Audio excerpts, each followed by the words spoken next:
নমস্কাৰ, পোনপ্ৰথমে সকলোকে মই ইংৰাজী নৱবৰ্ষৰ শুভেচ্ছা জ্ঞাপন কৰিছো। বহুতে কন্টেন্ট ক্ৰিয়েশ্যন জাৰ্নি ষ্টাৰ্ট কৰিব বিচাৰে, অৰ্থাৎ তেওঁলোকৰ কিবা টেলেণ্ট আছে, কোনোবাই ৰান্ধিব জানে, কোনোবাই বজাব জানে, কোনোবাই নাচিব জানে, কোনোবাই গাব জানে।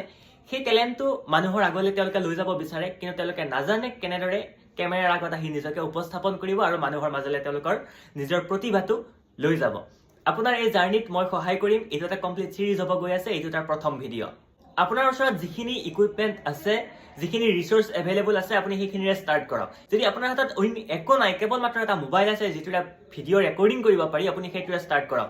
প্ৰথমতে নিজক আপুনি ৰেকৰ্ডিং কৰিব ষ্টাৰ্ট কৰক। কেমেৰাটোৰ লগত অৰ্থাৎ মোবাইলটোৰ লগত আপুনি ফ্ৰেণ্ডলি হৈ লওক। যদি আপুনি ভাবিছে যে কণ্টেণ্ট ক্ৰিয়েশ্যনৰ কাৰণে বহুত দামী দামী মাইক, বহুত দামী দামী মোবাইলৰ প্ৰয়োজন, একেবাৰে ভুল কথা। ময়ো একেবাৰে সাধাৰণ মোবাইল এটাৰ পৰাই ষ্টাৰ্ট কৰিছিলোঁ।